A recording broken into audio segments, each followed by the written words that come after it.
Please join me in giving a round of applause to Dr. Basyouni.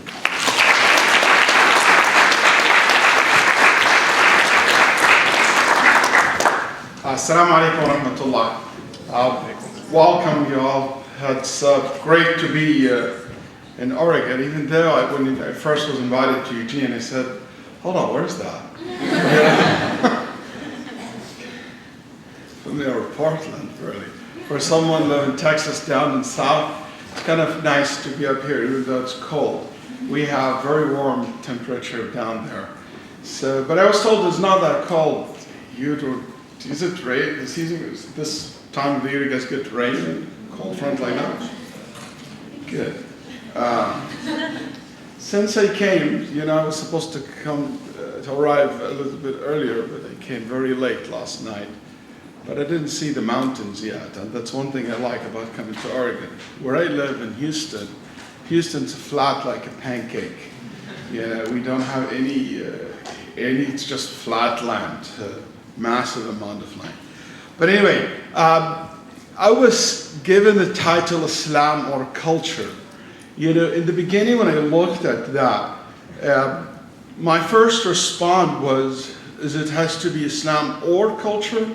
Then after that, reading more about what's the organizers want to achieve from this talk tonight, I get to know exactly what they want, because for me it's not a culture or Islam or culture, because Islam never was in a position to be Islam versus culture. From the beginning, when the Prophet Muhammad came, he came to recognize and to respect the different cultures that people have around him. In Arabia itself, you will have different cultures based on different tribes that represent different regions and cities in the Arab Peninsula. And he respected that. He confirmed some of these cultures and praised some of them. The Quran spoke about that. Some of these cultures were challenged by the Prophet, challenged by this religion, the religion of Islam, the new religion for Arabia.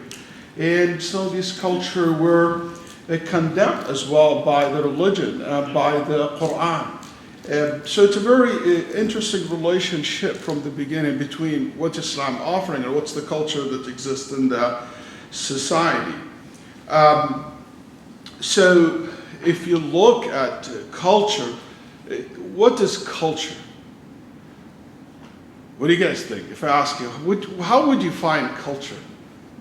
If you think of what would define culture? Art, music, social norm, very good. Traditions, religion, very good. So actually religion is part of the culture, to contribute to the culture. So what I'm trying to start with, making sure that we understand something very important, that culture is a bigger circle than religion. Religion is one of these components that might shape our culture. So our culture can be shaped based on our faith, what we believe in. If I'm a Christian or a Jew or a Muslim or a Buddhist or whatever religion that I believe in, it will have an impact on shaping my culture, no doubt. Besides so many other things of what you said, it is basically the values that we believe we have, the shared attitudes that we have, the practice that transmitted from previous generations and which will continue to be changed to the upcoming generations. It is very hard to identify when a culture really started or when it began. It's because it's developed as human develop themselves. So there's no one time we say, oh, this American culture started at that point, or that the Arab culture started at that point, or Indonesian culture started at one point. But we can kind of have a general idea. So my point from the beginning, I would just make sure that we understand that the religion of Islam came to contribute to certain culture, to the culture of the people who accepted Islam. Arabs, they don't represent the majority of Muslims today, for example. Majority of Muslims are not Arabs. Arabs do not represent more than 25% of the Muslim world. But majority of Muslims are non-Arabs. They come from different cultures, came from the subcontinent, far Asia, like Indonesia or India or China. You will find millions and millions of Muslims from Africa. And these countries and those people kept their culture. Yes, Islam as a religion contributed to shaping their culture a little bit and make some changes, but you will find them have the same customs, clothes, way of expressing their love, expressing themselves, the language that they have, part of their culture. Religion didn't come to strip them from that. And I'm saying that because unfortunately sometimes we see some Muslims try to force their culture upon other peoples who enter Islam. For me as a Muslim, as a clerk, as an imam of the masjid, let's have a Hispanic person become Muslim, or a Mexican became a Muslim, or Latino became a Muslim. He doesn't need to start, start loving hummus and eating, Arab food or biryani or desi food, start eating spicy food. No, you can keep whatever culture you have. You don't need to change your name to have an Arabic name, for example. That's not something from the religion. We encourage actually people to keep their culture, whatever culture they came from. So if I would say in general, when Islam came in and look at the cultures that exist, as I said earlier, it has kind of three positions. Number one, support and enhance certain culture that exists at that time when the Prophet Muhammad was son. That's why the Quran says, خُذِ الْعَفْوَ وَأْمُرْ بِالْعُرْفِ وَأَعْرِضْ عَنِ الْجَاهِلِينَ. Allah told Muhammad, take the custom that exists. خُذِ الْعَفْوَ وَأْمُرْ بِالْعُرْفِ. Order them to do what is commonly known and recognized as something good. Adhere to that, respect that, practice that. So this is a very direct order from Allah in the Quran to the Prophet Muhammad and to the Muslim. The Prophet himself said, إِنَّمَا بُعِثْتُ لِأُتَمِّمَ مَكَارِمَ الْأَخْلَاقِ. I was sent to complete the good manners that you have. So the Prophet here is stating that he recognized that the society has a lot of good things, and I came to add to the good things that you have, to contribute to it. The same thing, Islam always recognized good culture everywhere. So in modern days, for example, one of the things that we see that it is a good culture for Muslims who interact with the Western culture. For example, in Western culture, there's a lot of good things Islam will support, will encourage people to adopt, to take. For instance, today I had a lunch with one of my hosts here, Brother Haytham. And, it's part of our culture here. When we order food and there is something left over, you put in a box to go. So he was telling me, Shaykh Waleed, where I came from, this would be absolutely unacceptable practices. Why, you take the leftover food? This is not acceptable culturally. Then I said, that's a very good example of how some will not recognize that as a good culture, even though it comes from a Muslim country. And recognize that as a good culture, even though it comes from a country dominated by people not Muslim. So what I'm making sure that it is clear here today, that the religion really not in a business of clashing with other people's culture, but instead of that, it gives a guidelines. So, for example, there is another type of culture that Islam found, which is a culture that goes both ways.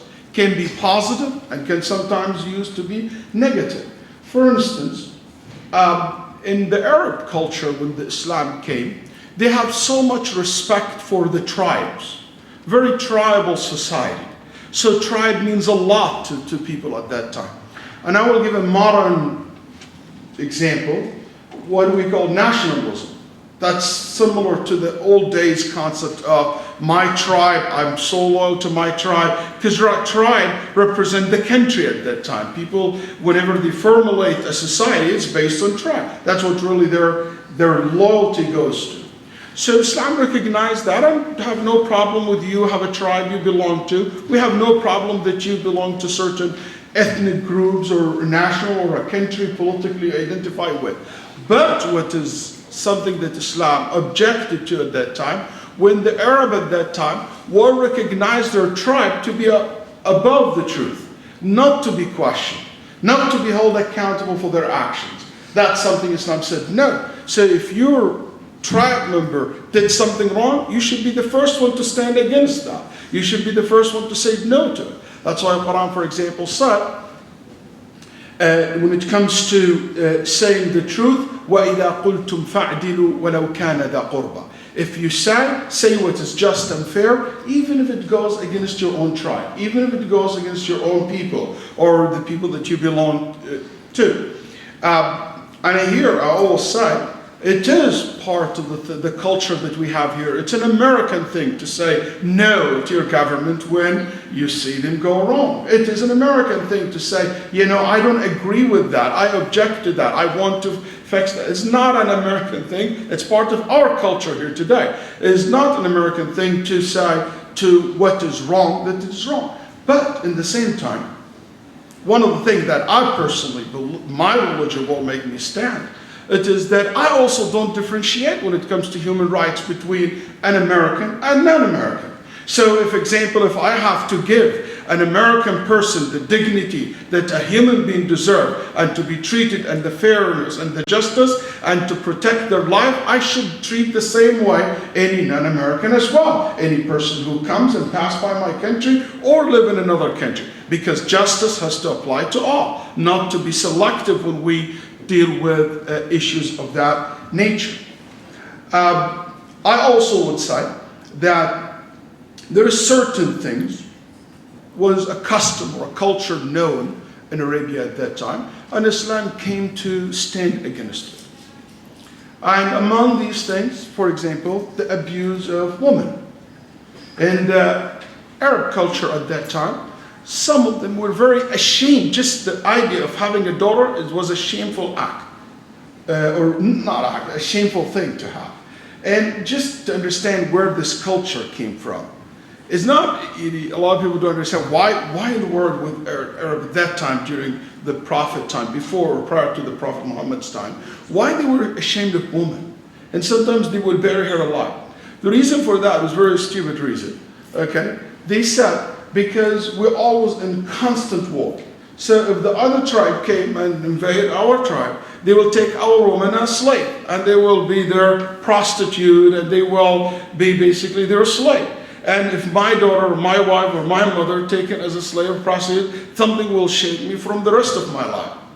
That's the logic behind it. That's why whenever they get a baby girl, they will try to bury her and to get rid of her early so she will never shame them in the future. Which is a very stupid logic, but that's what is originally, where it came from. Anyway, so Islam came to object to that and to say that this is not acceptable. And all of a sudden, the Prophet Muhammad, one of the first chapters that he received from God, because the Quran was revealed over the course of 23 years. It was never revealed at one point, like all together. Over the course of 23 years. So the fifth or the sixth chapter that you received was about stopping a practice in that culture, which is getting rid of baby girls in the early stage, with their infant. Some of them used to bury them. So Islam said that this is forbidden. And it's very unique. The Quran speaks about it in a very unique way. The Quran says, وَإِذَا الْمَوْءُودَةُ سُئِلَتْ بِأَيِّ ذَنْبٍ قُتِلَتْ. When the infant baby girl will be asked by God at the Day of Judgment for what sin she was buried alive. Even the Muslim scholar said, it's kind of unique why the Quran would say when that infant or that girl will be asked in the Day of Judgment by God for what sin she was buried. He said, we would expect the Quran to say when the father will be asked. That's right. You'd say, why didn't it say when the father, the one who buried her, who will be asked and questioned? And they said, no, actually, the Quran didn't say that. The Quran said when the girl will be asked. They said because they were ashamed of women. They don't want, that's why they buried them.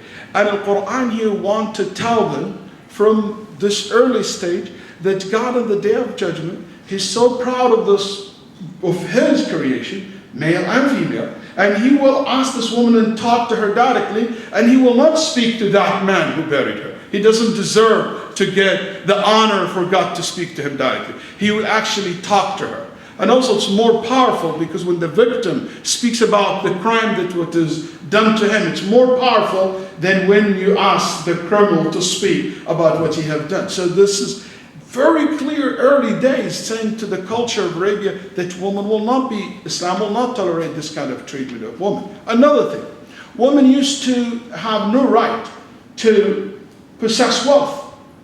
And all of a sudden the Quran revealed these verses, لِلرِّجَالِ نَصِيبٌ مِّمَّا اكْتَسَبُوا وَلِلنِّسَاءِ نَصِيبٌ مِّمَّا اكْتَسَبْنَ. Al-Quran say that men and women are equally have the right to possess any kind of wealth.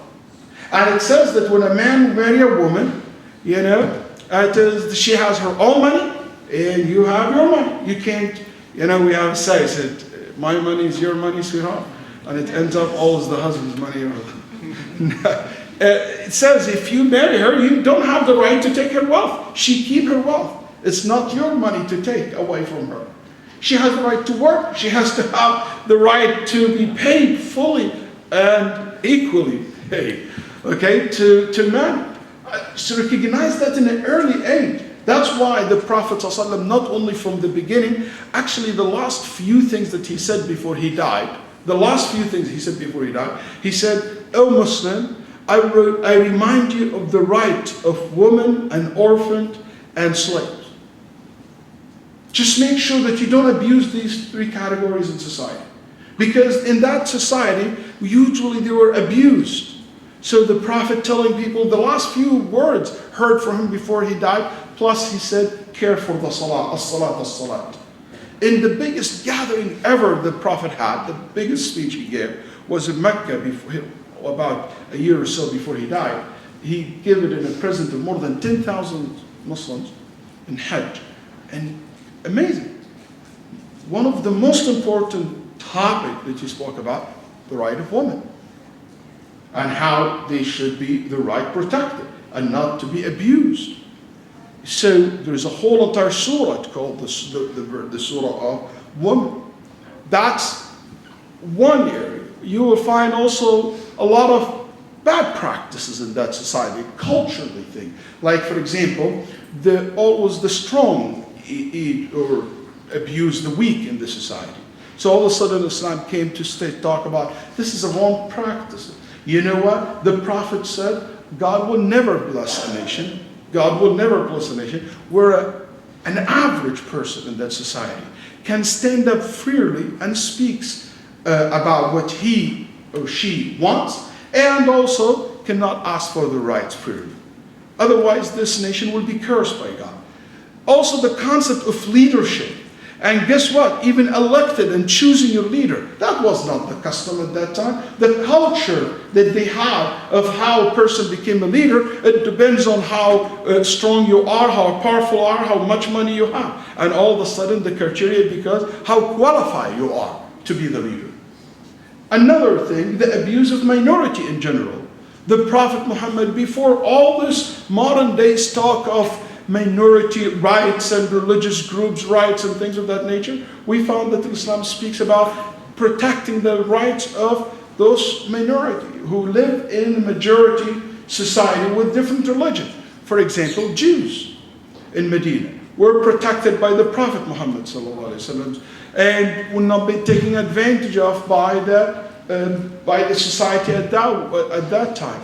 And he made the famous treaty between him and the Jews that anybody will attack them, attacking us, and anybody attacking us, attacking them. And they made a treaty of living together as in a civil society. That a culture was not exist. And he came to support that culture and to eliminate the culture of just the right only goes to the strong people in the society. The orphan, and I can go on and on that Islam came to see certain practices, they basically in that society that Islam came to stop. One of the things that I want to keep more time for question and answers, but one of the things I want to say, it's a very technical subject for us as a jurist, like for me as a jurist who look to give answer to new modern issues, contemporary issues facing Muslims, custom and culture became a very powerful tool that I use to arrive to the right answer to my community and my society today. How's that? Many times religion keep a very big space for things to be identified according to the custom and to the culture. And that can be identified according to the custom and the culture of people based on different time or different places, different countries, different ethnic groups. Give you an example. Islam speaks about that you should financially support your family, but never said how, or how much, how often, how this should be determined. Islam said that leaders should be someone who represents the society. But how? What's the process of choosing leader? Islam always left this to the peoples to make that decision. So it can be different from one society to another, from one time to another. Islam, for example, speak about wearing modest clothes, but didn't really go into the detail. What's the color of the clothes that you wear? You know, so many people ask me, oh, what do we see in Saudi Arabia, or we see in Afghanistan, or this or that? Is this what is Islam is? Like women dress this way. I don't know if some of you remember that. You know, whenever after 9/11, we invaded Afghanistan, I always say, did you notice that women in Northern Alliance, who are alive for us in America, used to dress the same way that area where the Taliban used to rule? They used the same clothes. It's a culture. This has nothing to do with the religion necessarily. And you will find women in Malaysia dressed in a different way. It's Arabia different this way. So people basically have a different way of dressing. That's why here in America, a lot of Muslims, they ask me, we would say to them that Islam give a guidelines, but left the style, the color, the way you put it, that's left to you and your culture, how you identify this as something suitable or not. How much that you give. You know, people ask, you look at the old days, they said, for example, should be giving that amount of money of clothes or that amount of clothes or money. Today it will be left to the society today. That's why, for us as a Muslim community, we say, we live in America, for example, we refer to what the court says. You know, many of the business transaction, we refer to what's the custom, what's the law of the land says. That will be the law that we follow as Muslim. And we consider that part of our religion. That's why I kind of joke to me, as a Muslim jurist and a person specialized in Islam, when I see the people say anti-Sharia bills and forbidding Sharia or Sharia is this and that, I said they don't know that our Sharia encourage our people to actually adopt and to follow the law of the land. You know, there is many areas, I can tell you, there is at least 70% of the rules in Islam are left to be determined. The details of it, the process of it is basically to the peoples at the time and the place according to their choice. And that's why, because the religion became flexible, not rigid. That's why the religion can fit different people at different times, and it can keep growing. But in order for this custom to be recognized, we must, the Muslim scholar put certain conditions, like if you study in a specialized course, they will tell you, like, for example, this should not be contradict an explicit text in Quran and Sunnah. For example, it might be a culture in here in America that maybe we drink wine, but in Islam, drinking alcohol is not allowed. So this culture, and me as a Muslim, I didn't say because it's a culture here I can drink wine. No, because this is a matter explicitly said I'm not allowed to do that. For example, another example, that custom might be something common and common practice, not just a habit or a custom of 2 or 3 families, but it's a general custom, something agreed upon in the society in general.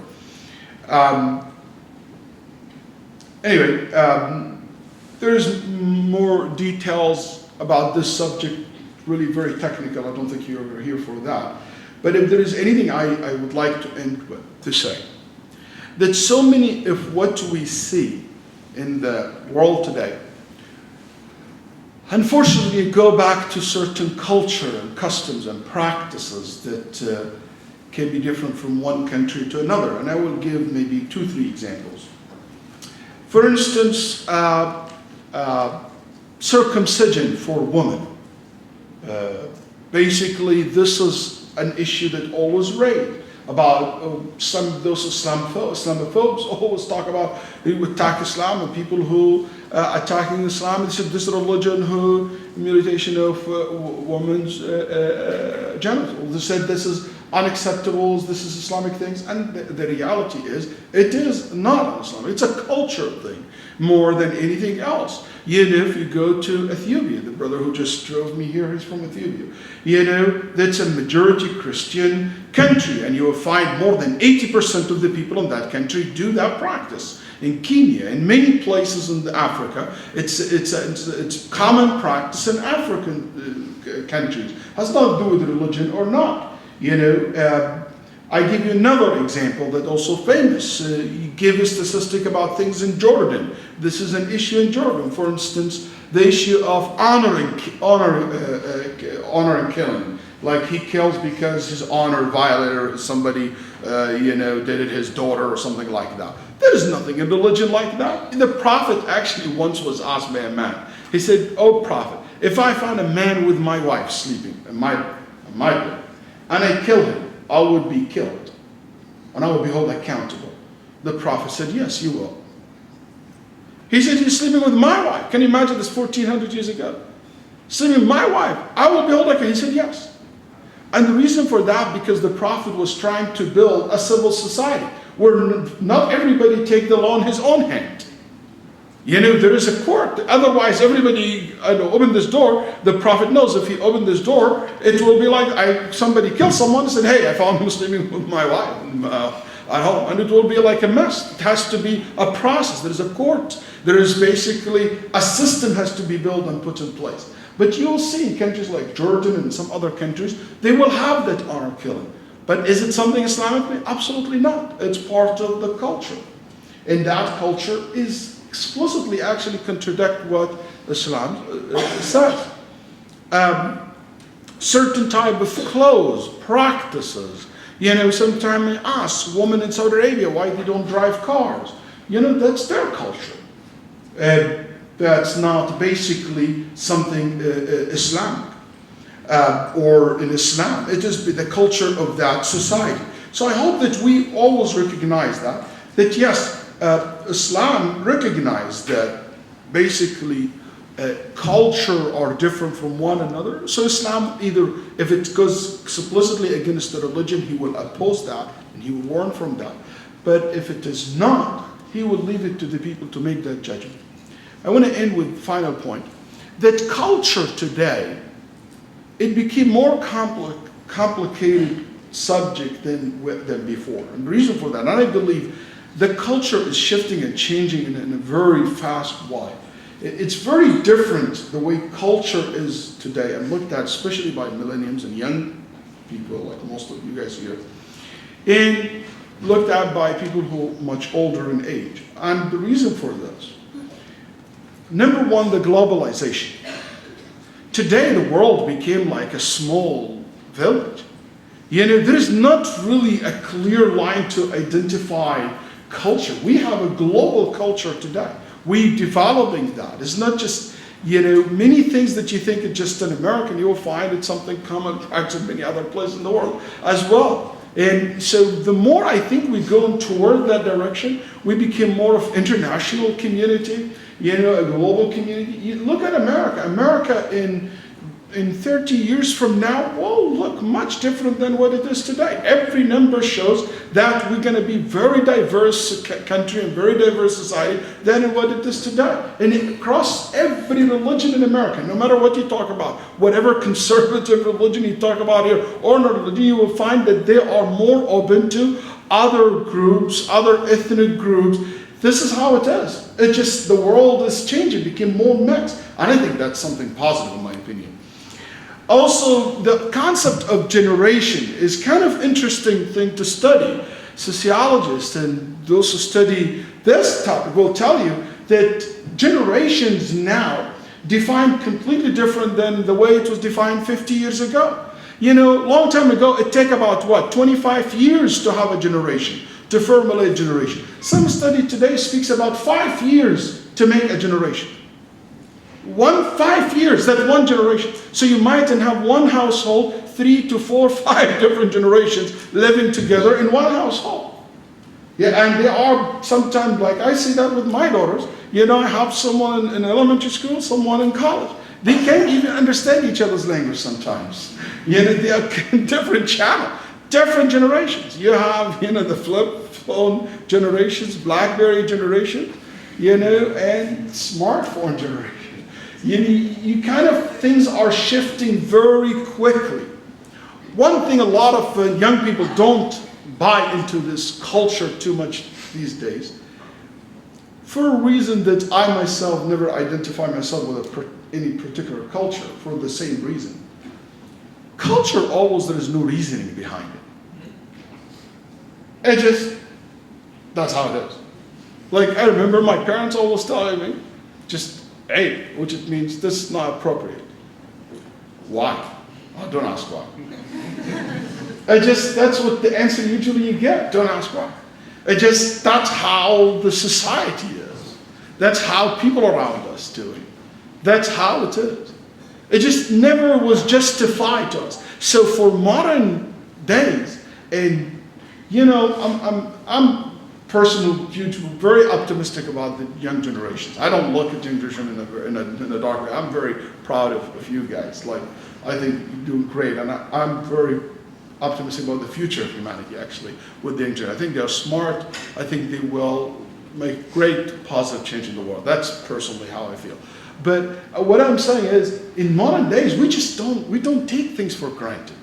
We learn to question things. And because of the science, the development that we have, I think that's a good thing. And that's why culture getting smaller and basically vanishing from society, it's because of that reason. This is what I had in my mind to share with you, and I will leave the rest of the time for your questions.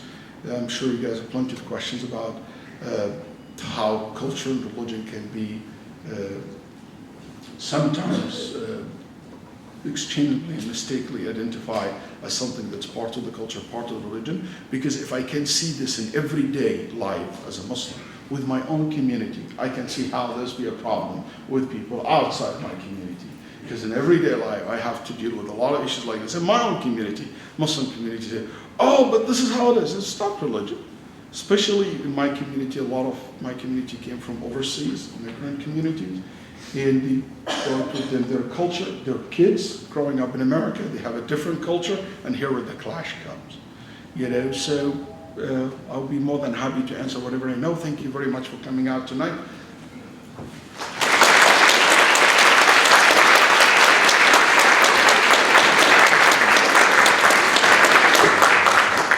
So let's do one more round of applause for Dr. Basyouni.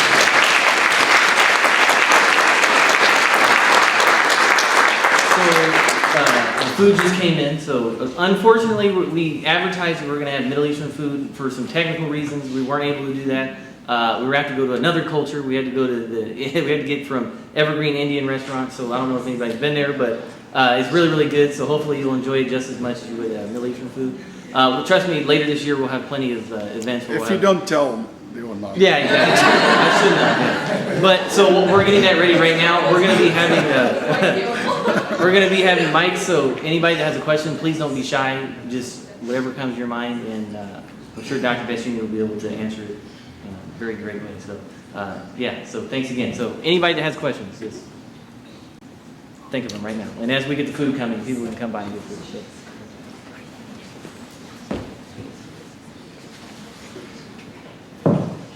So if you don't feel like coming up here, it's fine. Feel free to just raise your hand. Keep a mic around. So currently, about 1/7 of the global population is urbanized and on the curve up to some more liberal policies and so forth. How do you see the role of Islamic religion or the Abrahamic religions in continuing to upgrade or help move the other 6/7 of the world into a more tolerant or global position? Very good. You know, when I decided to study religion, my father is an engineer. My mother, she's an art teacher. So I come from a very educated family. You know, my brothers are engineers. My father, he wants me to be an engineer, but I said no.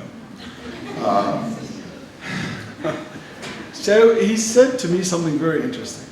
And you know, with all the knowledge that I've been learning and studying the books I read in my life, but this word that he told me means a lot to me, and I found it very true. He said, if you're going to be a religious person, and you're going to study religion, I want you to know that religion is a sword with two edges. Religion can be very, very beneficial, and can be very, very harmful. It all depends on how you use it. And 100%, it's telling you after more than 25 years of studying and teaching religion, and I can tell you that this is absolutely true to Islam or to any religion. You can use the religion to advance society, and you can use the religion to bring back society to the Dark Ages. And I think this will be the role of those religious leaders, and understand that religion teaches tolerance, teach us to look for a better life. Religion meant to improve our life, the quality of our life. Religion is meant to empower others, not to condemn them and to bring them down. Religion gives a huge space for people to grow. And I think one of the things that is so important also to understand, that I personally believe it is very wrong just to identify yourself just by your religion or your faith, because there's a lot of things that identify us as a human being beside the religion. And if we make sure that the religion recognize that, and religions play one role in our life to empower us, I think we'll be much better in the future. How do I see this as a reality? I see that this is growing. A lot of people of my age and studied with me have the same ideas, share the same views. Definitely, the more we engage the world in dialogue, the more we open doors of dialogue and we stop that language of condemnation and being suspicious of each other, I think the better future we have, especially in the religious area. I wish that more religious leaders from across the world sit together, talk to each other, especially overseas. They will find a lot of things different than what they were told. The same thing here in America. We have a lot of ideas about people overseas, and it's not necessarily the truth. And the same thing overseas, we think a lot of wrong things about the West, which is also not true. So hopefully, I see that there is a lot of improvement today than 10 years ago. So, yes?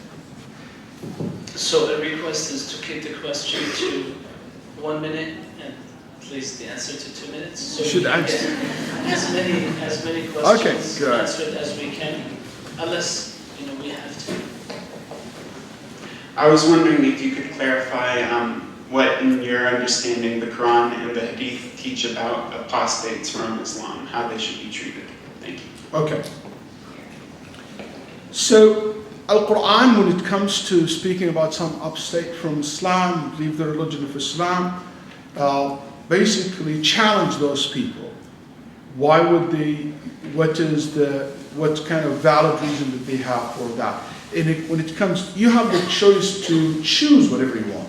But the Quran challenges is there is anything wrong that you see in the religion. And this is open the dialogue, open the door for debate over whatever thing that you have in your mind led you to leave Islam. And that's number two. Islam also teaches us, the Quran very clear, very explicit, that you cannot force someone into any belief. Islam or non-Islam, you cannot be Muslim by force, and you cannot stay to Islam by force. Also, Al-Quran and the Hadith teach us clearly that we're not responsible for searching and questioning people's faith. So if someone leaves Islam, that's his business. He or she leaves Islam, that's their business. Islam are very explicit about this issue. That's why we never go knock and check, hey, are you Muslim? Did you leave Islam? You still Muslim today or are you not? You know, that's not somebody's business. That is something personal between you and your Lord. But also in Quran and Sunnah spoke about a specific incident that took place during the Prophet Muhammad, which is a group of people will enter Islam, like 10 of them, in the morning. Then by afternoon they said, oh, this is so corrupt, it's so bad, we leave. They did not really enter Islam. They just act like Muslim, then they leave. Then they enter, then they leave. And the whole point was of that is basically to raise doubt about the religion. It was an organized, orchestrated action or organized work. And that's why the Prophet Muhammad gave a very strong statement about this. He said, if someone do that, he will be killed. Those who change their religion, it's not meant to change the ruling. It was a very direct ruling to that specific incident, because to scare people. Don't enter. You don't come and play this game just because you have an agenda behind it. That's why Muslim scholars said the issue of there's legal consequences of leaving Islam. If it became a case, if someone basically this is raised to the court, they said that will be a court issue. But I'm also aware that there is an opinion among the Muslim scholars that says that if someone openly basically start speaking ill and bad of the religion and attacking the religion openly, that there is an opinion that this person, if that person lives in a Muslim society or a Muslim country, that can be facing a capital punishment. That's an opinion, but it's not the only opinion. There is also another Muslim jurist said that the reason for this to happen, if it was combined by fight and violence and caused a harm of human being, like killing someone else. So there is two opinions among the Muslims jurists, very well known among the Muslim jurists. You know, I do believe that historically speaking, from a pure academic view, look at every position that they've taken. If someone come with ideology, I considered outside of Islam or rejected the religion, and that person was killed, did that ever stop this ideology? The answer is no. It actually made it more popular. So I don't think this is the way forward. Humanity is much better today to understand that you don't need to go that route. I think that, you know what, if someone want to challenge Islam, I'm willing to take that challenge intellectually instead of by sword. That's the position I think we need to go more forward as we go and grow in our society. Thank you so much for being here. I have two questions. You mentioned that we can't discriminate based on nationalistic or ethnic or tribal lines, and that justice surpasses national and ethnic categories. Is it okay to discriminate based on sexual orientation? I'm very concerned about the situation of LGBT folks within the global community at large and within the Muslim community in particular. I wanted to know what your opinion is on that matter. My second question is about when you mentioned that religion has guidelines, and there's an interpretive task that needs to unfold after the initial guidelines are set down. Why are there so few women doing tasfir and fiqh? What is your opinion about women doing Islamic scholarship? Thank you. I absolutely believe you cannot discriminate based on sexual orientation. And that's not just an American thing, that's something because justice is justice for all. We cannot pick and choose who we be just and fair with and who we don't be fair and just with. It doesn't matter what's your sexual orientation, what's your faith, what's your nationality, absolutely. And this was, I don't believe that I will have any person understand Islam will have a problem with that. I do recognize that there is, not only among Muslims, but again, it's a cultural thing in my opinion. You know, culturally, the LGBT community are something relatively new to many cultures. There is like kind of phobia about it. And you know, basically it does not only exist in some Muslim communities, in many other communities as well, as we all know, and you can ask anyone from the community who will tell you that. It's like the discrimination against women. It is a culture thing. It's not that women are discriminated against in many places in the world. In the most modern advanced place in the world, even us here in America, we're still fighting for women's rights. We still have people, where I came from, in Texas, you know, the only reason they didn't vote for Hillary Clinton because she's a woman. And they're not Muslim. They're as white as any one of you guys, you know? I'm serious, and I heard that. I have neighbors, I have friends, and I've seen people like that. And still, we struggle to make equal pay for women, so women will make exactly the same amount of money like men receive. We still struggle with basic things like that. So I don't think it has to do with religion. So I will say that there is absolutely, I have no doubt about the prohibition of being unjust and fair to anyone regardless of their sexual orientation. But what I want to make sure also to be understood, that it is not a discrimination, it's to express my position from a certain act. Like for example, if I say in my religion, gambling is not allowed. If I say in my religion, you know, having an intercourse with the same sex is something not allowed in my religion, having intercourse or a sexual relationship outside marriage is something not allowed in my religion. You know, in Islam, recognize these are things that we don't see it as permissible in the religion. That's not a discrimination. That's, I have the right. I will be discriminated against if I'm not allowed to express my position. But what's not allowed is to force my belief or my belief views over you and to basically force you into it. So I want to make sure that I might have a moral stance or a stance based on my belief, my religion, whatever basics I have for that. And that's my right to have. But also, it is absolutely not my right to force this into the society. It's not my right to force that into the community and the society.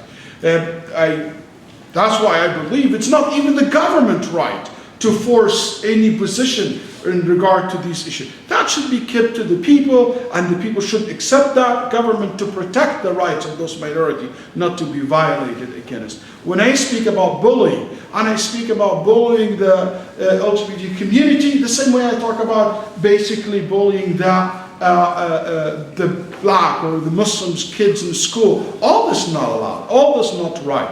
And we should stand, I stood very supportive and strong with the LGBT community, for example, in Florida, when they were attacked. That's absolutely unacceptable.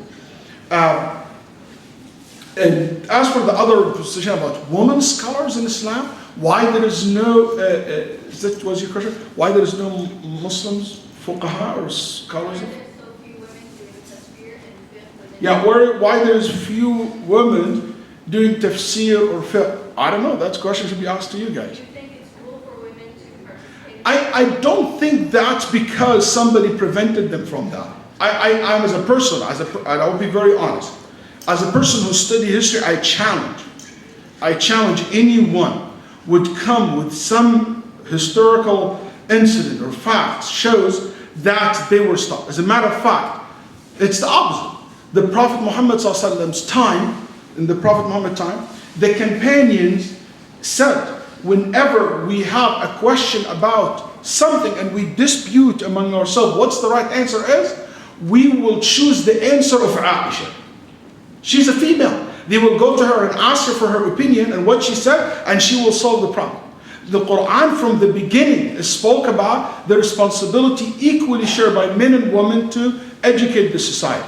The Prophet's practice, the companions' practice, the successors. As a matter of fact, we have a huge number of women scholars in our history. And I would say that. But I think I support you 100%. In modern days, absolutely there is something need to be changed. Unfortunately, the culture of some Muslim countries not giving or advancing women in the area of religion. That's just something I 100% agree with. But historically, that wasn't the case. The case was always open for them to narrate. There's thousands of narrators of hadith. There's thousands of teachers. One of the scholars named Ibn Hajar al-Asqalani, or Bukhari, very famous. Ibn Hajar, rahimahullah, his teacher were about 600 teachers. Among them, over 150 women. When you look at Andalus, Spain, in a city called Cordoba, just one city, they used to have more than 73 female scholars. In small city, it may be smaller than Eugene. 73 scholars. So historically, yes, modern days, I send a tweet when Saudi Arabia, for example, allowed a position for a female mufti. And I sent a tweet and I said, that's a one step toward the right direction. And we should support that. And I said, we want to see that. In Muslim community, in my community as well, like I have in my masjid's board, 3 women in the board. And that's not a common thing, unfortunately, in many masajid. But we pushing for that. You know, I'm hiring an assistant imam to be a female. So definitely in modern days, I agree with you, that's something we work on. I'm telling you, a lot of young imams like myself, and the leaders, religious leaders are doing that. And we're not going to compromise on this because there's a huge amount of acid we're losing out there. Yes. Sorry about long answer. I promise you, I'll make it short. You know, because one thing I have to short it because the food is ready, that's right? Yes, So I don't want to be that thing between you and your food. It's not a good position to be. So we're going to take one more last question, and then we'll go ahead and we'll eat. And once we resettle in our tables and start to enjoy our food, we'll continue the question and answer session. Yeah, I will enjoy watching you. Is that what you mean? All right. Thank you once again very much for showing up. And so at the beginning of our presentation, we were talking about the pillars of culture. And we came up with religion as a very important part of culture. But then at the end of the presentation, we started talking about how culture itself was shrinking due to globalization and such. And how do you see the world's religions to remain prominent in the human experience as we go on with this shrinkage of culture? So what's your opinion of what these world religions, including Islam, can benefit for us as we move together, learning to get along with each other as we continue on? I do believe that religion will always play a major role as a moral compass for us and as we go in the future. Because this materialistic world so many times make us lose that moral compass, you know, and kind of lose our soul. And I think religion will always make that connection between the soul and the creator of the soul and the God. Unfortunately, today God has no place in many people's mind and heart and universities and life. And a person of religion, I believe that God should have a role in our life. And I always believe that soul, the strength of our soul and our spirituality comes from being connected to Allah, the creator of the world. And that's what I see that religion will play more role to this. I think that religion will shrink when it comes to dictating more of the details, practices of people's life, and into more to be a guideline, more general, more focus on the spiritual aspect, not necessarily the technical aspects as we grow. That's how I see it might be going. And that can be a challenge actually to some religion. Jazakallah khair. So we might be able to take one more question because we're going to get the plates of food of our elderly people to their table, and then we'll start with the table on the far end. So I appreciate your patience. So we'll take one more question. I'll come to your table. This is like ready. I want to ask a question.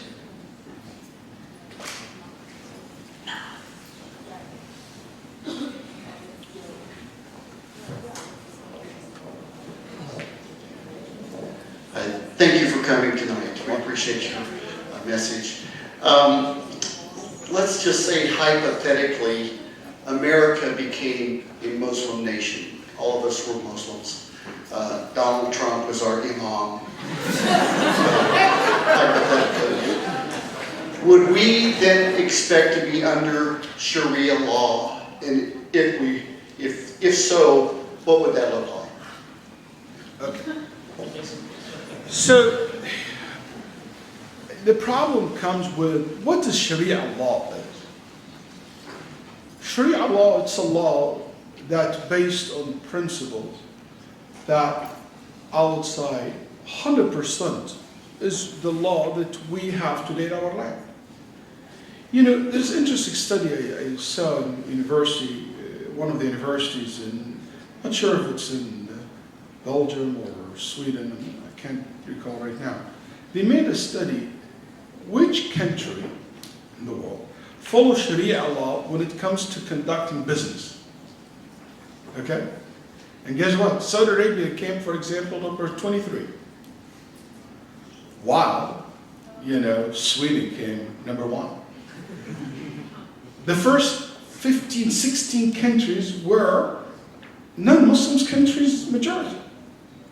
So what this example is just to explain something. That Sharia law, it means principles that we all agree that provide justice, provide freedom, provide, you know, protection for 5 mainly things. So the whole entire Sharia law is based on protecting 5 principles in the human's life. Basically, to protect the human's life, so no killing, no, basically you can't make a threat to somebody's life or injuring them or killing or anything like that. The sanction of life, the intellect, so nobody can make any law, legislate anything that basically limit the human's intellect. So open the door for science. That's why Islam had a clash with Europeans in the medieval time, because the church played the role of, you know, being church versus science, where Islam never had this problem. Church or masjids versus science. We never had this problem. That's why we never had the reason to be a secular countries. We never had the reason to be a secular country because we never had a clash between science and religion. We never had a clash between mosque and religion. So this is why this concept, something we never knew in our history. Anyway, so also Sharia came to protect the honor. So nobody can, that's why rape is not allowed in Islam, you know, or that's why also adultery is not allowed in Islam, or bearing children from wedlock is not allowed in Islam, to protect the family. So that's why the legislation came also to support the concept of family, taking care of your wife, taking care of your children, and so forth. Also, another thing is the wealth. So the Sharia came to protect humans, the people's wealth. So no stealing, or it must be invested. Wealth should be shared. There should be basically a share or a fair sharing with the poor, helping the needy, and so forth. The Sharia also came to protect religion. Religion must be respected and protected. Nobody change it. Nobody misuse it as well. So that's what the Sharia is based on, these principles. Yes, there are certain laws and details, but these will not go more than 2% of what is the laws are. 5%, you know. Beyond that 5%, it is absolutely left to the people to decide how they want to live. So the prescribed laws in Islam, it is 5, the most generous statistic I see, 10%. But I personally would say it's not more than 5%. And after that is left to people to agree how to organize their life. There is another aspect of Sharia law, which is the thing that organize my relationship with my Lord. The law of Sharia, telling you how to pray, when to pray, what direction to do, how to purify yourself for salah, how to conduct the marriage, some ritual. This is also called Sharia law. So that's what Sharia law, because a lot of people don't understand what the word Sharia law means. Think of Sharia law, it means cutting hand. No, Sharia law is about justice, it's about social justice, it's about treating people with respect equally. Sharia law is about protecting humans' life. Sharia law is about helping those who are oppressed. You know, the Sharia Islamic, the Sharia Muhammad or Islam encourage us to stand up for those who've been oppressed, who've been abused, no matter who they are. Anyway, so that's number 2. Do America well? It's up to the people. You know, now all the Muslim countries that I know, 99% of them, they don't follow the Sharia law. I'm still a Muslim country. Nobody ever said Egypt is not a Muslim country. But they didn't. They follow British law, mixed with some Islamic law. So that doesn't necessarily to be the case. If people choose to rule by this, that's up to them. And God don't force anyone to follow his command. But there is also something essential here. That if I do believe that this is what God telling me that the right thing to do, you know what? It's going to be up to me to make that choice. Do I trust God or not? The first thing, I make sure that he said that. If after that, do I trust him or not? You know, because God, whatever law or rules that he made or legislate for us, he meant the best for us. God is not, Islam doesn't view, and any religion, Abraham doesn't view God as a mean, evil guy up there or someone up there just want to ruin our life. You know, he walk up that day or like he come that day and he said, you know, I'll make your life miserable. I'm going to make all these rules just to make it hard for you. No, he loves us. He cares for us. He knows us better than anyone else. That's why whatever he just legislate for us, he really wants the best for us. I always give this example. I said, can you imagine I walk into a beautiful garden and I see this sign that said, hey, this part of the valley filled with minefield. Warning, just don't go there. It's gonna blow up. Would anyone have a common sense would say, whoever put that sign is me. Why don't I enjoy my freedom? Why don't I just want to go to this part of the valley? I want to just walk there. I want to enjoy that part of the valley. Why would you restrict me? Why would you put a fence? Why would you tell me don't cross paths? But if I know that he said this because he doesn't want me to blow myself up, and I don't want to hurt myself, I will say thank you. And I do believe that's what God is. He's telling us, by the way, if you do these things, why he said gambling is not allowed, why he said drinking this is not, or drugs or doing this, or stealing is not allowed, or all these laws that came through history, because he knows that this will corrupt society. This will lead to something bad. This is not what I know you better than anyone else. That's the reasoning and the logic that someone like me who believe in God or believe in faith or believe this way, that's what justify for me why I follow these rules. That's the logic behind it. It's not, but it has to be step by step. Do I really believe in him? Do I really trust that he said that? Do I really, it's basically, it's a step. If you take it, you come to that conclusion that you choose for yourself. Thank you. Let's go eat.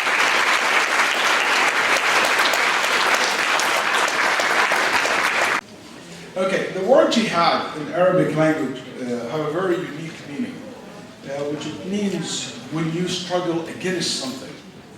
So just right there from the definition of the word jihad, it means you struggle against something. So something putting a pressure and you basically pushing back. And that's why the jihad is the struggle against injustice, the struggle against oneself, souls and forbidden desires and things of that nature. So that's called jihad. It's a struggle that you have. It's you push back to what you see or you see as unjust or unfair or not correct. And for that reason, if you go back to the Prophet ﷺ's time, Ibn al-Qayyim, which is a very famous scholar, Hanbali scholar, said in Zad al-Ma'ad, never ever reported that the Prophet ﷺ ever initiated any war with anyone. All the wars that the Prophet ﷺ was engaged in were wars that somebody else initiated against him. And even if you look at the wars that the Muslims were engaged in during the 23 years or 13 years of the Prophet ﷺ since he moved to Medina, or 10 years since he moved to Medina, even the casualty of these wars through the history of whole entire Islam are very small in number. You know, a jihad is a concept of war. You know, again, war is part of human culture and from history, and it will be part of our future. I never was a big fan of war. I never will be in my life because I do believe, like a famous saying says, war never determines who is right, it only determines who is left. You know, that's what war only defines. You know, not who is right. But anyway, war sometimes is needed. under certain circumstances. And Islam encourage people to be engaged in war only in these circumstances.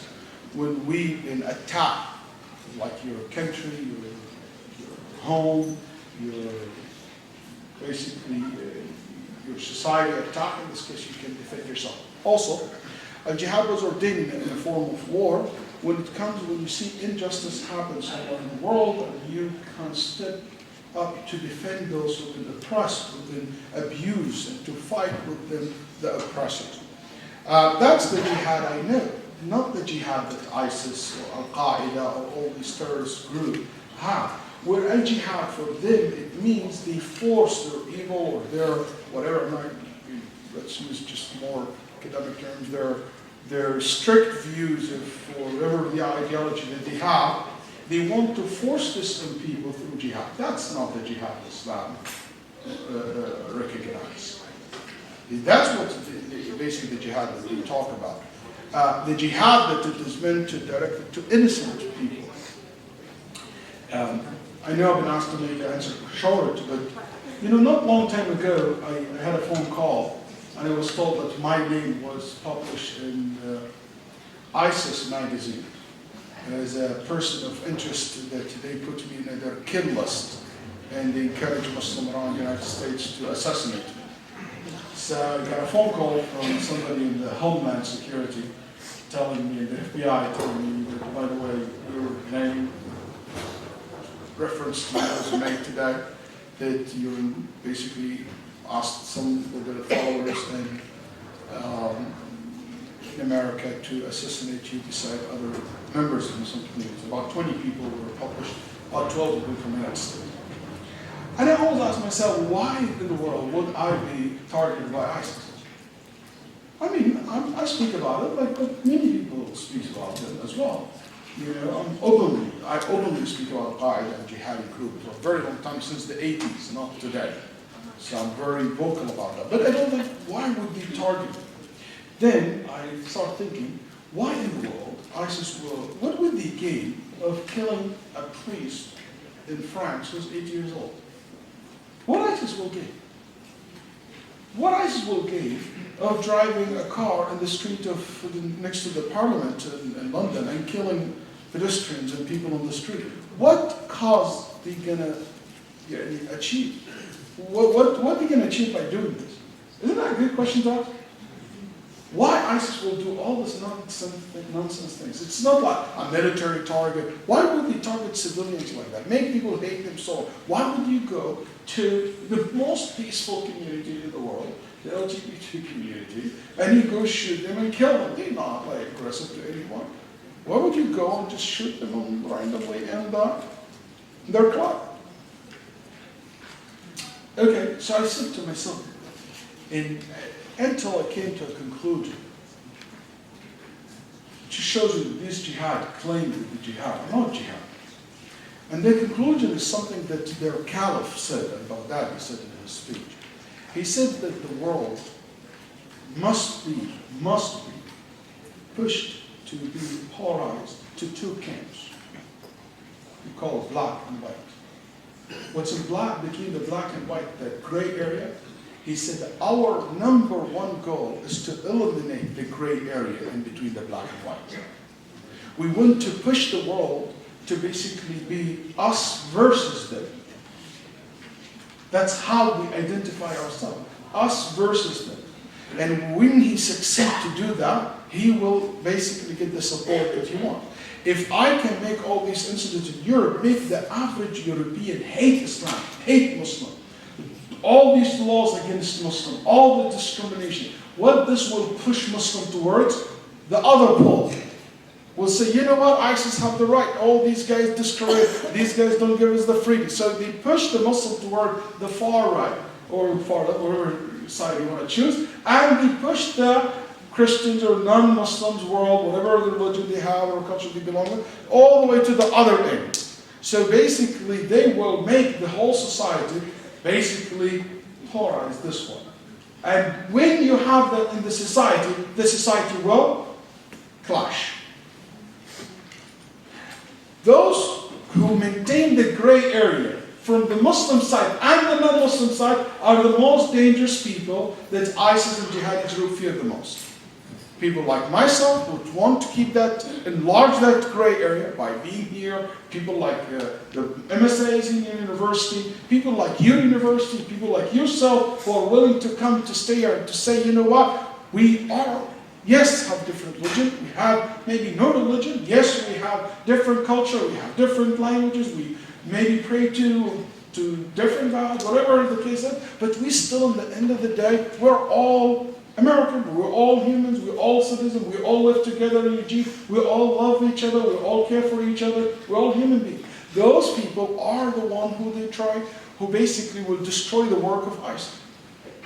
It's ironic, it's very also strange that you see the far right in America are doing the same exact game that these jihadi groups doing. That pushing the society to be polarized to the two camps. The same people who ISIS claim that they are upside of their kuffar and they should be killed are the same people that are far right saying they are the terrorists, they are the extremists. I appear in the kill list of ISIS, I may appear at the same times in the jihad watch list of the far right Islamophobes. Same person. Not because I have two faces, no. It's because those people can't understand that, you know what, there is that gray area, that there's beautiful different colors that can bring us together. And that's not jihad. Jihad is not directed toward, jihad is meant to protect the innocents, protect the weak. Jihad is meant to struggle with yourself to be a better person in every field and aspect of life. So, yes.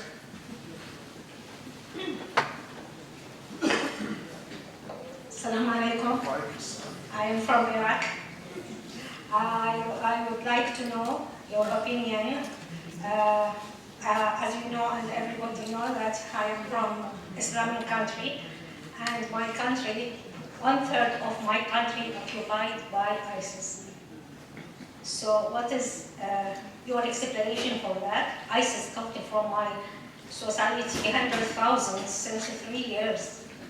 So I would like to explain to the audience here things made by ISIS. It is not just what's happening in USA or in Europe. Our country suffered from ISIS more than here. Maybe here 100 or 200 victims from ISIS and what they made. But our country is thousands and everything destroyed by ISIS. Even Syria, the same thing. Yep. Thank you. Thank you very much. ISIS basically came in a time of vacuum. And I do a lot of research and work on the extremism and studied many of these extremist groups through the course of my life. And I can tell you, I found that the main reason for these groups to appear, to grow, and to recruit many people around the world, they don't present any percentage-wise for the Muslim world. Not any percentage, I can put it. But their existence between the United States, consider maybe there's about, 20,000 members of ISIS, something like that, foreign people come and join them. Some people said, in the Iraqi government said 100,000. So there's between these numbers. But they managed to 1/3 of Iraq, I'm not sure, that's interesting, but they all have the established state that's shrinking, thank God. Then thank to all the people who are fighting hard to eliminate ISIS today. They shrink, otherwise they have a state in the size of a country like Belgium at one point. But those groups, in my opinion, came as a result of unbelievable amount of aggressions and injustice that happened in the region. I will say that I do believe that ISIS is the make of our failing foreign policies in America, before it is the made of extreme religious views. We created a vacuum in Iraq. We destroyed the Iraqi army. We destroyed the country. We left the country with unchecked. We made unbalanced check in Iraq between Sunni and Shia, creating the sectarian war. Iraqi people deserve much better than what they ended up with after the falling of the dictator regime of Saddam Hussein. But we created that vacuum.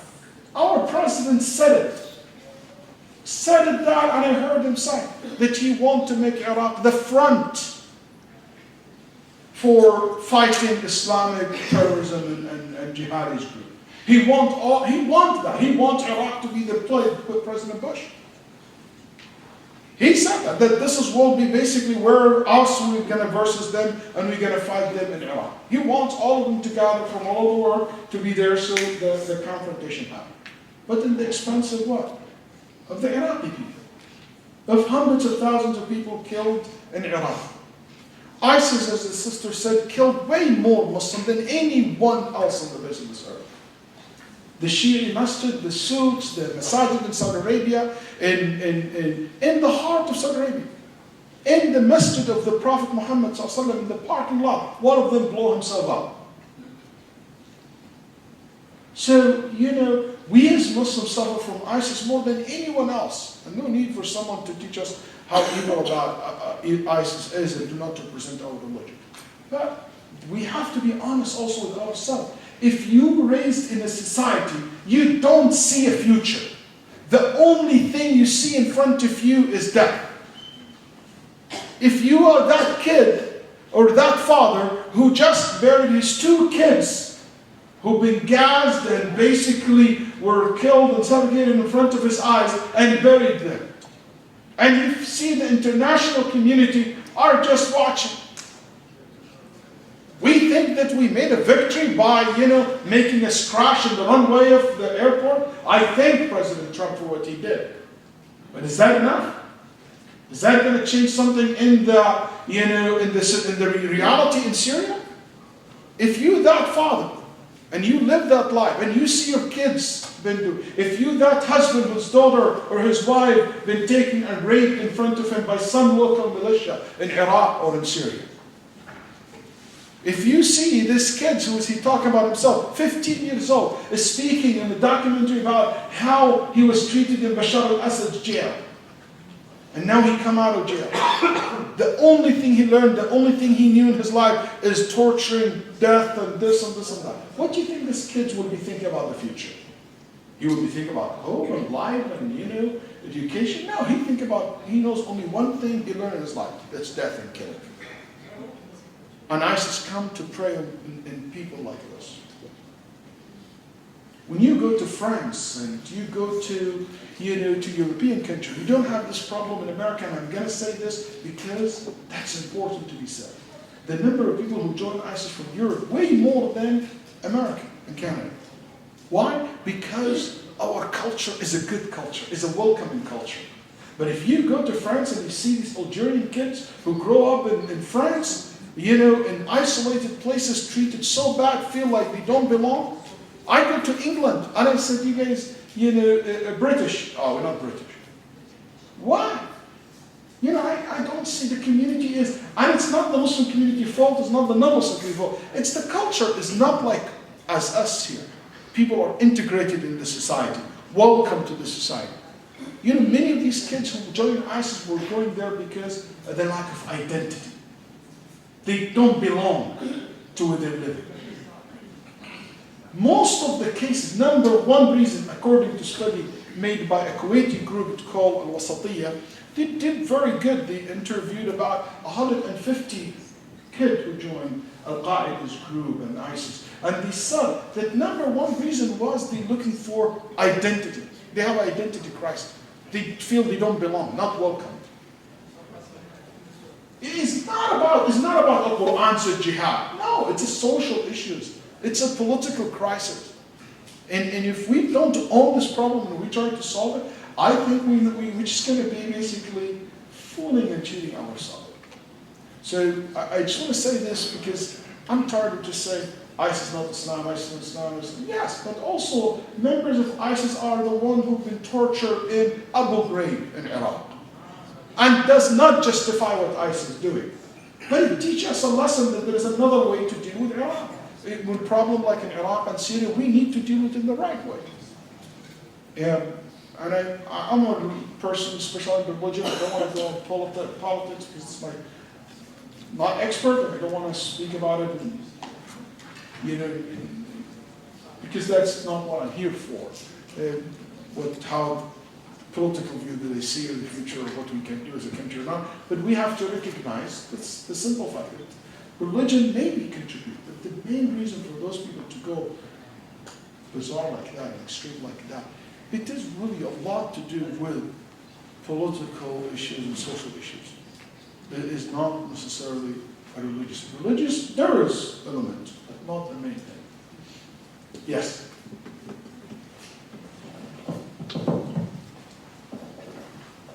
Hard questions are welcome. Now. Yes, go ahead. You can ask. I can repeat your call. You're in the microphone.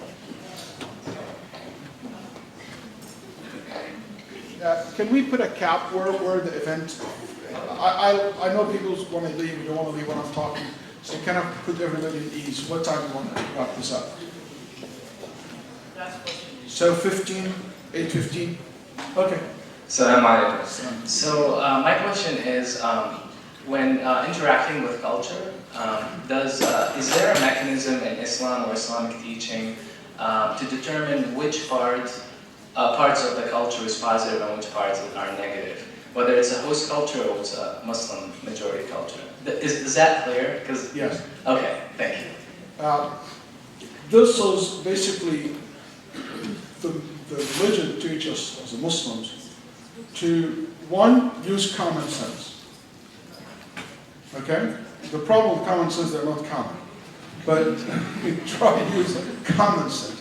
So before anything, just look, does that make sense to you or not? Does that culture make any sense? Not really. So use one thing as is common sense. Number two, so if common sense, this is what will be harmful. Two, science. If scientifically know that this practice is bad practice for your health, it's not a good practice for health. This doesn't make any sense. Number three, also one thing to recognize is if this culture contradicts an explicit text in religion. Like for example, in certain practices in some Muslim country, we have something in marriage called dowry. When you propose to a woman, you have to give her a gift, and that gift should be an amount of money that you give to her, or something of value. It could be gold, ring, whatever. It has to have a basic monetary value. So in some culture, they say that this money will be taken by her father.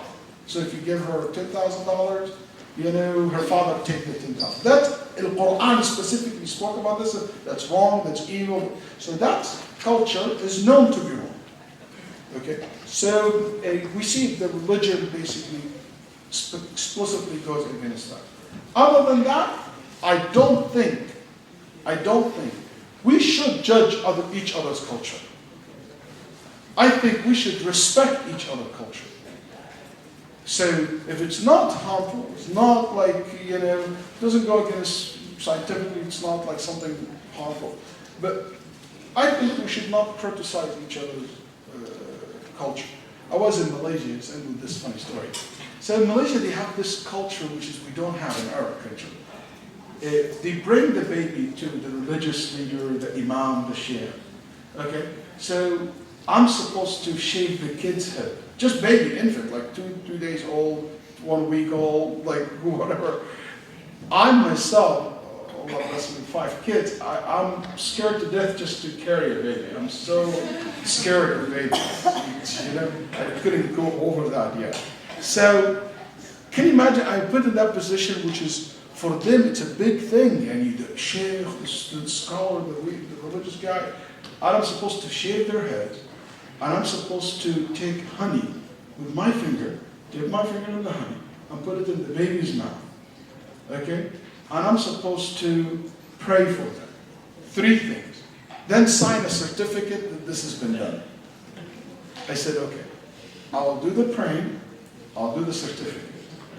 But shaving? I'm scared to carry them. I'm not shaving any baby's head. Number two, honey is not good for a baby who's not 2 years old. It's not good for his stomach. It's like wrong. This is like, ask any picture, he'll tell you that this is wrong. Number three, my finger, I don't know if it's, I'm just not going to dip my finger. I don't dip my finger in my mouth, So, and from one baby to another, that just, no, I'm not going to do that. They were so offended, okay, and they think that this now that is like a curse or something to the kids, because the religious guy, he didn't lust all that. Then I had to change the whole talk about in Islam, and he said, we're Muslims here. I said, in Islam, we don't believe that a human being has the power to bless. In Islam, that concept is absolutely not exist. I'm not a person who blesses you. Your prayer may be more acceptable than me. I don't care. I don't know. I just pray, intercede to God, but it is between you and God. We don't believe like in a holy man has like some supernatural kind of like blessing touching. So I talk about this, and it took me a while. But this is because I see here scientific fact. But the other thing, certificate, is not in my culture. But I don't have right to say that's so silly. I don't accept that. We should respect, because sometimes also we try to impose each other's culture over each other. Maybe in America we have certain culture, but it's not in the Middle East. I don't need to go enforce my culture over the Indians. We have to walk this way, to dress this way, to speak that way, to like this type of music, to like this type of... That's not how it is. I think we should, as human, the beauty of human that God said in the Quran, maybe in this, that Allah subhanahu wa ta'ala said, I have created all of you from one man and one woman, but we're not the same. And I have made you very different tribes, very different nations, so you get to know each other. And the best among you, the most righteous among you. So here the Quran is saying that yes, we come from one source, but we are so different, and that diversity should celebrate. That's one thing I love about America. Since I moved here, I call this home, and I will not call any other country in my life that I haven't been to a home like the way I call Houston. I'm kind of Houstonian proud. Because of this diverse, Houston is the most diverse city in America, actually, according to our mayor. Just for the record. Anyway, so it was really a pleasure to be here with you guys. I really appreciate, and I say this about the culture in the West Coast, especially in these days in America. I really believe that a lot of people who live in the West Coast, the whole entire country, look at you guys as the one who really safeguard America to always stay as a multicultural society. We look at the people who live in the West Coast as the people who will always keep that, spirit, the spirit of diversity, respect, cross-culture. This is something many people travel a lot, and every weekend in one city travel in the country. And I can tell you that we all look at you proudly and really appreciate the effort, the culture that you preserve, something that we respect, we love, we wanted to see dominating, hopefully. And also I would like to specifically thank you here, those who come attend tonight at this gathering. Thank you to the MSA and the university for giving me the chance to be with you tonight. Have a wonderful night, and God bless you all. Thank you.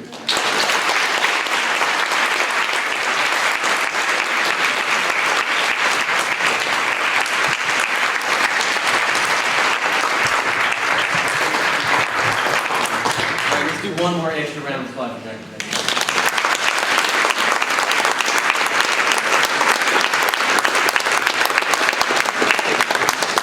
you everybody so much for coming. Hopefully everybody enjoyed the food and learned something. We're able to ask a question if you have it. Please keep an eye out for our future MSA events. We'll post them and have them on our social media. But quick survey though, because I've wanted to ask this since I've been president of the Muslim Student Association, is how many people saw this event on Facebook or a Facebook event invite?